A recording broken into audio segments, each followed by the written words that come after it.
Estamos de volta e agora para bater um papo super interessante. O que é que você tem feito para conquistar aquilo que você tanto quer? Como é que são seus valores? Como é que você tem avaliado a sua conduta?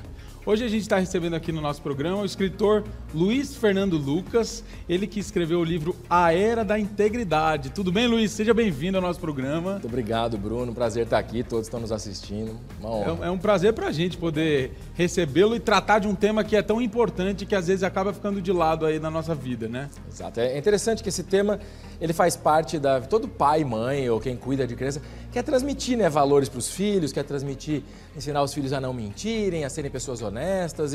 Então é um tema que, desde que a humanidade existe, é importante. E que, ao mesmo tempo, é um tema que não é tratado com tanta clareza, sim. As pessoas confundem os conceitos então é um tema que precisa de cada vez mais da nossa atenção. Quando a gente fala de integridade, eu acho que a gente fala de um grupo de características aí que a gente precisa para, de fato, sermos uma pessoa íntegra. O que seria, de fato, a era da integridade? A era da integridade, né, até o tema do meu livro, é um pouquinho daquilo que eu demonstro que como que as pessoas, quando elas estão com ausência de caráter, de princípios, de valores, de virtude, isso acaba como consequência gerando coisas negativas para as pessoas. Sabe a história do Pinóquio, que quando ele mente cresce o nariz, quando ele rouba ele vai preso, quando ele trapaceia e quando ele não estuda ganha a orelha de burro? Então, a vida do ser humano é assim. Quando a gente escolhe fazer o errado em detrimento de fazer o certo, as consequências são, seja a nossa consciência ficar pesada para dormir à noite, seja quem nos ama ficar triste conosco, seja a gente ir para a cadeia. Então, a era da integridade é aquela era onde as pessoas começam a tomar consciência de que fazer o certo é o único jeito de dar certo e que fazer o certo é ser ético, é ter valores, princípios na conduta pessoal, seja na sua vida pessoal, individualmente, seja na sua conduta nas empresas, no ambiente de trabalho, seja como cidadão, alguém que vive em sociedade. Então, essa era da integridade é quando a gente, como ser humano, começa a tomar consciência disso e agir em conformidade com isso, porque percebe que não é fazer o certo porque alguém está vendo, porque a lei exige, mas porque é o único jeito de dar certo, porque vai me deixar melhor comigo mesmo. Porque é certo para o outro e certo para você, né? Dormir ali com a consciência tranquila, ter uma boa noite de sono, né? Teve algum start, assim, na sua vida, na sua carreira, que te fez pensar nesse tema para escrever esse livro? Aconteceu alguma coisa ou algo do tipo? Tiveram vários, viu, Bruno? Mas alguns mais marcantes, acho que quando nasceu meu primeiro filho, quando você começa a ter a consciência de que você está criando alguém e que você tem a responsabilidade de transmitir os seus valores, eu comecei a prestar atenção mais ainda nos meus comportamentos.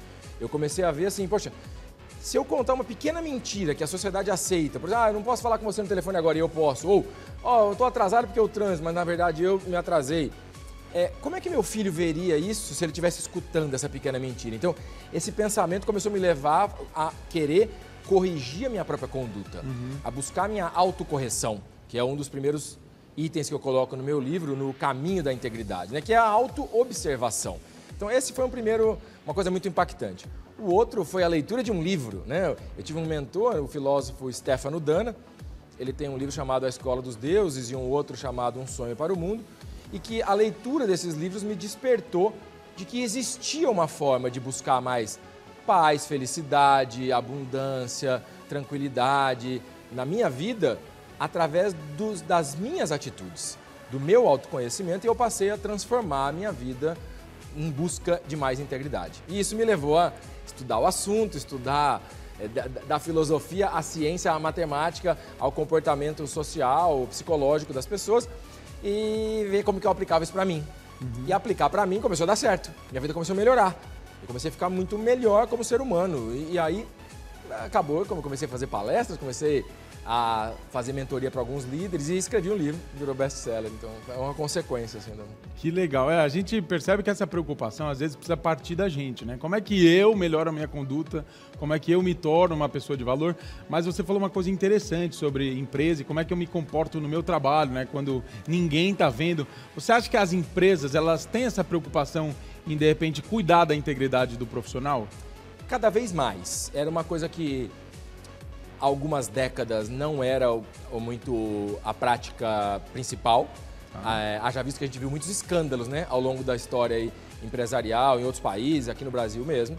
E ainda a gente tinha aquela concepção de que, olha, não traz problema de casa para o trabalho e não mistura trabalho com a vida pessoal e exigir das pessoas que trabalham o seu máximo, independente se aquilo vai fazer mal para a saúde dela, para o relacionamento pessoal.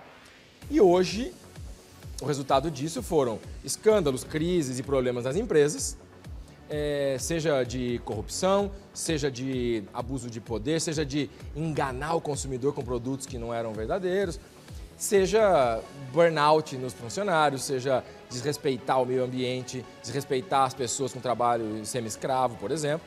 E isso tudo a gente veio aprendendo e a sociedade está olhando, calma aí, qual que é o custo disso tudo? Então, hoje você tem já, de alguns anos para cá, empresas que começaram a colocar, né, por exemplo, a sigla do ESG, para quem está nos ouvindo, o E de ecoambiental, o S de social e o G de governança, ou seja, não adianta mais dar lucro, as empresas estão olhando e é importante dar lucro para sua sobrevivência, para investimento, lógico, mas eu preciso fazer isso cuidando do meio ambiente, cuidando do social, transparência nos meus dados e com uma outra palavrinha em inglês aí que é o compliance, que é estar em conformidade, seguindo as regras, seguindo as leis. Então hoje as empresas não é mais só dar lucro, as empresas querem impactar positivamente a sociedade, o planeta, respeitando as regras do jogo e no mínimo para que os seus colaboradores não fiquem doentes, com depressão, com ansiedade. Então, cada vez mais as empresas estão trazendo essa pauta de integridade, de ética, de valores para o centro da sua estratégia. E na família, como é que você acha que é um engajamento, assim? Porque você falou uma coisa que é importante. Às vezes as crianças aprendem, não com a gente contando o que elas precisam fazer, né? Mas é com o nosso exemplo. Então, quando eu atendo um celular e falo, ó, não posso falar no celular agora, podendo falar, é que você falou agora, mas isso é uma coisa que é muito pequeno, assim. Talvez a gente não tenha consciência disso. Como é que eu olho para as minhas atitudes e tenho esse cuidado, assim, com esses pequenos detalhes que às vezes eu acabo influenciando indiretamente outras pessoas e que aí elas também passam a fazer o que elas aprenderam com o outro. Como é que eu identifico essas pequenas coisas? Muito bom, Bruno, porque na sua própria pergunta, né, já tem a resposta aí, viu? Ah, é? Que é a gente se observar, é a autoobservação que gera o autoconhecimento. Porque não adianta estudar sobre autoconhecimento, fazer curso de autoconhecimento, é tudo importante, mas o que muda mesmo é quando você muda seu comportamento. O seu comportamento só é possível de mudar depois de você mudar seu pensamento, mudar seus sentimentos. E você só consegue mudar algo que você observa e se incomoda de que não está bom. E é o que você disse, às vezes a gente não percebe que pequenos gestos estão nos tirando da integridade. Porque uma forma de dizer o que é integridade é quando a gente está com pensamento, palavra, ação e sentimento alinhados na mesma direção. O maior problema que a gente fica mal é quando a gente fala uma coisa e pensa outra. Quando a gente fala uma coisa e faz outra. E às vezes não é para os outros não, né? Para nós mesmos. Vou começar regime amanhã. Não começa. Vou começar a academia amanhã. Como é que você se sente? Como é que as células do teu corpo param de acreditar em você? Então, o primeiro passo nessa jornada de autoconhecimento, de herói, de integridade, é a autoobservação. E aí a sua pergunta é observar as pequenas coisas, porque esse exemplo que você citou, né, do atender o telefone e falar que não posso atender, aconteceu comigo.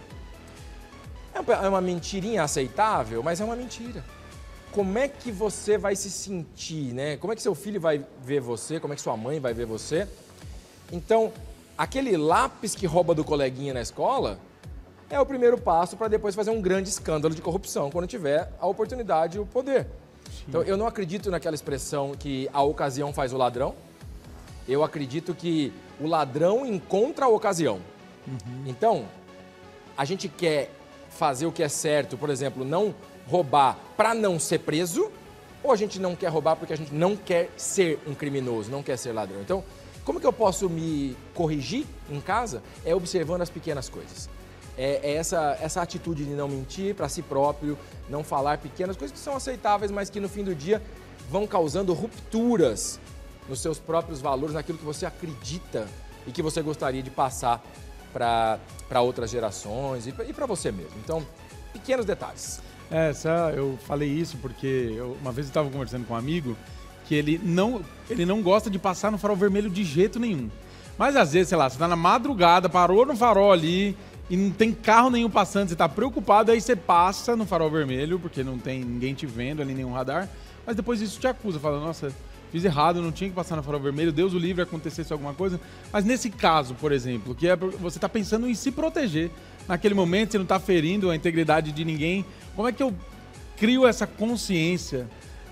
Não sei se eu estou sendo claro no que eu estou falando. Claro. Porque quando você mente, você está na frente do seu filho, você está vendo que talvez tenha esse impacto maior. Sim. Meu Deus, meu filho está aprendendo aqui comigo. Mas entre um farol ali, estou eu sozinho no farol, como é que eu crio esse cuidado em perceber que talvez essa minha atitude influencie em outras atitudes futuramente? Porque, veja, a vida ela é sutil, né? Elas são questões que a regra de que não pode passar no sinal vermelho é boa para o coletivo, mas em várias cidades, a partir de determinado horário, o farol vermelho começa a piscar, porque não faz sentido as pessoas ficarem paradas sem ter trânsito e sem que cause nenhum risco para ninguém, com risco de violência. Então, nesse caso, a questão é, será que esse farol já não deveria ter essa alternativa? Ou não deveria ser a lei permitir que se não tiver trânsito e você parar, olhar? Então, não quer dizer que uma lei ela não precisa ser mudada, porque a sociedade evolui, o direito são ideias criadas pelos seres humanos para que a vida em sociedade melhore. Então,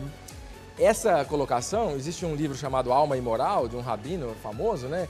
E essa questão, às vezes, o cumprimento da lei não traz o objetivo que ela quer. Às vezes, descumprir... Agora, é uma linha muito tênue. E isso acontece, por exemplo, juntando com a tua pergunta anterior. A gente fala para os nossos filhos assim, não pode mentir. É feio mentir. E fica educando os filhos para não mentir. Aí, vai na casa do vizinho, né, ou da tia para almoçar, a pessoa pergunta para a criança, e aí, você gostou da comida? Aí a criança, na sua sinceridade, na sua verdade, ela vai falar o quê? Não gostei da comida. Aí o pai ou a mãe vira e fala assim, não fala isso, não pode falar que a comida estava ruim. Aí na cabeça da criança fica assim, calma aí, falou ele que quer que eu não mentir. Ele me ensina para não mentir. Mas ele... E aí eu falo a verdade e tomo bronca. Sim. Então, são pequenos detalhes que não ultrapassar... Qual seria a atitude mais nobre? Não ultrapassar o semáforo. Mas ir lá e conversar com a Câmara de Vereadores, com o secretário de trânsito, falar, escuta, dá para mudar essa lei aqui? Sim. Então, a trabalhar para melhorar o coletivo sem desrespeitar as leis, mas não necessariamente aceitá-las todas de uma maneira cega. Então, essa é a evolução da sociedade, acontece assim, e por analogia, a evolução do ser humano acontece assim.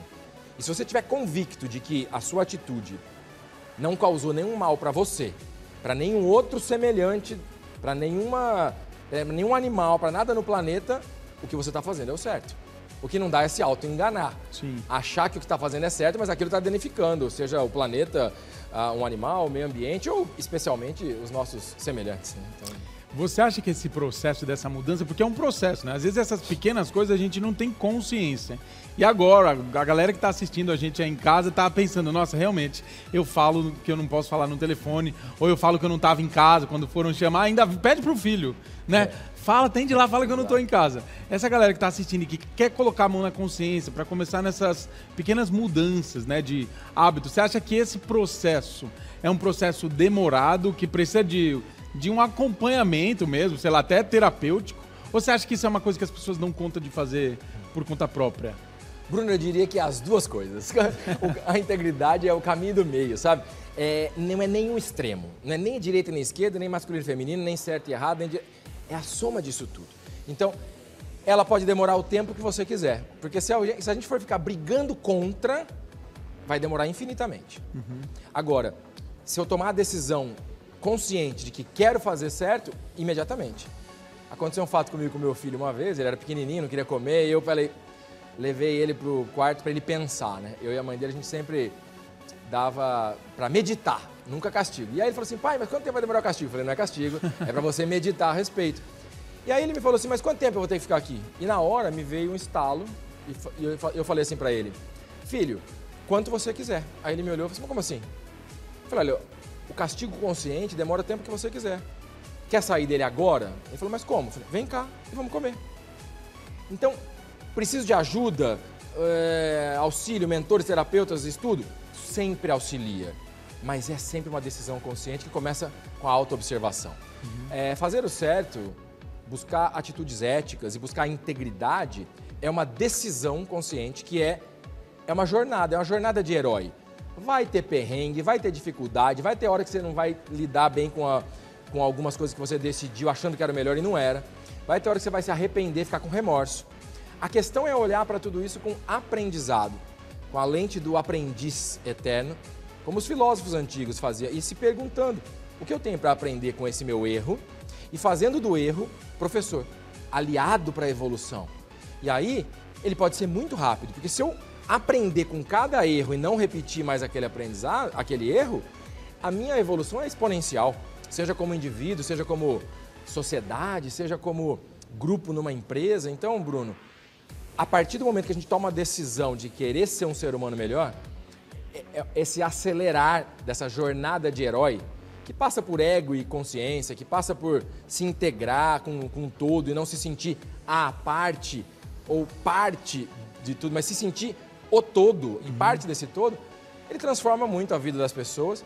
E eu sempre digo para as pessoas que leram meu livro, ou que fazem meus cursos, ou pessoas que participam de mentoria comigo, que é assim, a partir do momento que você começa, você não precisa acreditar em ninguém ou em nada do que eu estou te falando, é você se observar e uma conduta de ética, de integridade na sua vida, o quanto que isso vai te causar um bem-estar, uma paz de espírito, uma sensação de realização, de tranquilidade, e isso aumenta a confiança das pessoas em você, aumenta a sua própria autoconfiança, aumenta a sua autoestima, e isso, por consequência, além de te transformar numa pessoa mais agradável e mais confiável, vai te trazer uma felicidade e confiança.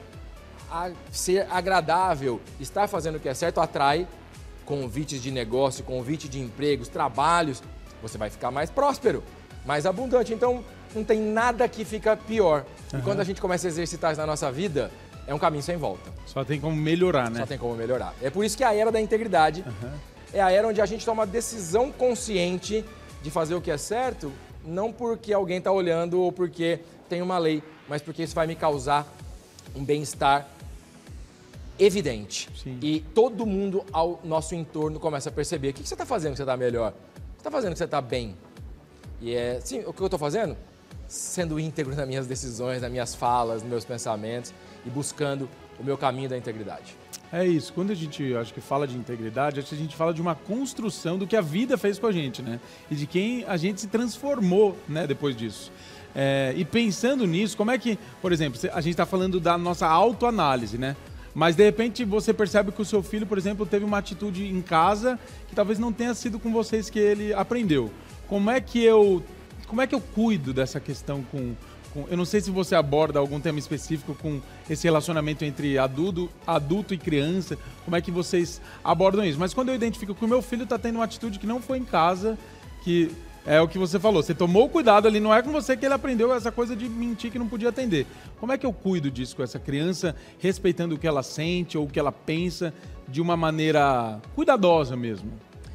Legal, Bruno, porque no meu livro eu não trato muito desse aspecto mais em profundidade, assim, porque ele tem uma questão mais conceitual, aplicação para líderes em empresas e pessoas que estão buscando já adultos a sua evolução, né? Mas nos meus cursos eu trato bastante isso, porque tem uma frase até do mentor que eu tive, como filósofo que foi meu mentor, um italiano, e ele fala que o adulto é uma criança adulterada. É a criança na sua essência, que é pura, que é verdadeira, que foi adulterada para responder aos anseios da expectativa da sociedade, né? E às vezes não fazer o que é certo é um jeito de sobrevivência ali, né? Para não sobreviver com as crianças, sobreviver no meio cultural que tá. Então, qual que é o nosso papel, né? Como ser humano, como adulto e como os pais? É voltar para aquela essência, porque uma outra forma que eu gosto também que me vem aqui de falar como que é... pensar o que é integridade de uma maneira muito simples, né? Que a integridade é o inteiro, é o perfeito, completo. Pensa numa pizza inteira. Se eu tirar uma fatia, ela está com falta, não está inteira. Agora, se eu quiser ter uma pizza com uma fatia a mais, ela está em excesso. Olha para a nossa vida, Bruno. Se eu tiver com excesso de comida, eu vou ficar com obesidade e com doença. Se eu tiver com falta, eu vou ficar com anorexia e vai faltar nutrientes, eu vou ficar doente. Então, como Aristóteles e Platão diziam, as virtudes, elas são o caminho do meio entre os excessos da falta, entre os excessos e as faltas. Então, não existe... A quantidade de comida que eu como talvez é diferente da que você come para a gente estar no caminho do meio. Então, o que a gente faz com a criança que saiu do seu caminho do meio? Que foi para algum extremo de excesso ou de falta? Que deixou de atuar com virtude, com valores? Trazer de volta ela para o caminho do meio. E se faz isso com acolhimento. Não passando a mão, tudo bem. Não, mas falando, olha, isso está errado. Mostrando. E às vezes usando o lúdico. Eu comecei a nossa fala falando da história do Pinóquio. Sim. Toda criança entende Conhece. a história do Pinóquio, apesar de que a história do Pinóquio não é para criança. Sim. E o grilo falante é a voz da nossa consciência. Então, como que eu faço? A criança saiu do caminho, traga ela para o caminho, mostre o exemplo e mostre para ela. Todo mundo, por menor que seja, entende a lei da causa e efeito. A lei da física, da ação e reação. Uma criança que põe o dedo numa frigideira quente, queima o dedo, não vai querer pôr de novo. Se você mostrar para ela que o comportamento que ela está tendo, quais as consequências e desdobramento que isso pode acontecer, ela vai compreender. E aí você pode mostrar para ela quais os comportamentos ideais e que consequências boas vão causar para a vida dela, por menor que ela seja. Aliás, as crianças pequenas entendem isso mais fácil que os adultos, porque a gente acaba criando histórias na nossa mente para justificar os nossos comportamentos antiéticos e sem valores. E essas histórias são só do nosso ego para justificar. E aí justifica. Então, é olhar para a criança e falar, filho, também já errei. Mas olha o que aconteceu comigo quando eu errei. Vem cá, deixa eu te mostrar. E vamos junto que esse erro é importante, filho. Você já errou, agora você aprendeu o que isso causa. Que tal agora você não precisar mais cometer esse erro? Vamos cometer novos? Usa esse como escada de evolução no seu aprendizado. As crianças entendem isso melhor que nós. Quando você fala agora cometer novos, eu estou pensando aqui na pizza ainda que você falou. A pizza, trazendo para a integridade, precisa ser uma pizza completa, não dá nem para ter excesso, né? Um pedaço a mais ou faltando ali um pedaço. Você acha que a integridade é algo que a gente consegue viver completo ou é algo que a gente vive em constante evolução? Olha, eu sei, o único caso que eu tenha ouvido falar nos meus estudos que viveu próximo ou na integridade, que eu saiba na história humana, Jesus Cristo. Então, independente da questão religiosa aqui, ele era um excelente exemplo de integridade na sua filosofia e no seu exemplo. Eu vejo que para nós, humanos mortais aqui que estamos, né, no caminho da nossa evolução, é por isso que eu chamo, no meu capítulo, que é a jornada individual do herói, é o caminho da integridade. É a nossa decisão consciente de seguir uma jornada, de buscar a integridade. É como na própria Bíblia tem uma parábola da ovelha desgarrada, e o pastor tinha com 100 ovelhas, uma desgarrou, ele larga tudo e ele vai atrás daquela uma. Fora do contexto religioso, isso é uma parábola de integridade, que a busca pela integridade, porque a integridade é o inteiro, que significa a mesma coisa que o 100%. Uhum. A pizza é a representação geométrica de um círculo, sim, que representa o 100%. Então, essa parábola é um pouco para dizer, olha, a busca da integridade é só 100%. É binária, é ou não é. Mas é isso, olha, quando você tiver com 99% ainda não chegou lá, para tudo e vai atrás daquele 1%, que é aquela ovelha desgarrada. Então, se penitenciar ou se julgar menor porque não está íntegro, é também uma falta de consciência. Uhum. A questão é entender que cada um de nós está na busca da evolução, na busca da integridade e aprender com os erros para cada vez estar mais próximo do 99,9%. E entender que, de repente, essa ovelha que saiu, a gente conseguiu resgatar o 100%, mas pode sair outra. Exato. E aí você vai atrás da outra. É porque a complementariedade da sua pergunta seria legal. E aí, atingindo a integridade. Bom, aí começa, porque se chegar na integridade já aí é um desafio. Jesus volta, você vai lá pro céu e dizer, ô Jesus, tudo bom? E aí, né? Porque Agora entendi que somos irmãos. Porque chegar na integridade já é um desafio, se manter lá mais difícil ainda. Mas isso não pode ser desanimador, porque pior do que não atingir a integridade é ficar errático no livre-arbítrio, escolhendo entre o certo e o errado, escolhendo o errado, e sempre apanhando da vida. E sempre sofrendo as consequências. E depois reclamando de tudo, da sociedade, de Deus, do presidente, do chefe, do pai. Então, como a gente reage à vida e olha para isso como aprendizado, vai nos fazer ficar mais próximo da integridade. Ô Luiz, e nesse livro que você escreveu aqui, ó, A Era da Integridade, a gente encontra ferramentas para a gente passar a olhar com cuidado para as nossas atitudes? O que é que você aborda de fato nesse livro? Legal. O livro ele traz conceitos e traz contextualização, assim, por que a gente chegou na sociedade desse jeito, mas a grande questão desse livro é esse método para que cada um de nós encontre esse seu caminho da integridade. Então ele tem na jornada individual ali 7 etapas para construir esse caminho de integridade. Tem um capítulo para as empresas de integridade corporativa, de como as empresas constroem isso. E tem um capítulo para a sociedade, mostrando exemplos de como que as cidades mais felizes do mundo são aquelas com maior confiança e o que a gente precisa fazer como sociedade, como líderes comunitários e o que isso causa para a gente, trazendo felicidade, paz, abundância e tudo mais. Então o livro em si, Bruno, é uma ferramenta. E aí o livro tem alguns QR Codes que levam também para outras ferramentas online, para um teste de locus de controle que está disponível gratuito na internet e outras coisas mais. Mas é uma janela que se abre para um infinito da busca de resolver todos os problemas da vida através do que os gregos filósofos antigos já falavam, que é sair da dualidade, da separação, da polaridade que a gente vê tanto hoje na vida e ir para alguma coisa que não tem separação nem dualidade, que são os valores, os princípios, as virtudes. Isso é um game changer, é uma mudança radical na forma de encarar o mundo e de viver o mundo. Olha, Luiz, eu quero te agradecer pela sua presença. Esse é um tema que é realmente muito importante e que é pouco falado, infelizmente. Mas aqui, ó, com o seu livro e com tudo isso que você deu de aula aqui pra gente, quem estiver em casa aí nos assistindo e quiser procurar pelo livro dele, aqui, ó, A Era da Intimidade. Passa os seus contatos, as suas redes sociais, como é que as pessoas encontram os seus livros. É um prazer, Bruno. Fica de presente aqui. Muito obrigado. A equipe toda. O livro está disponível nas livrarias principais do Brasil, online.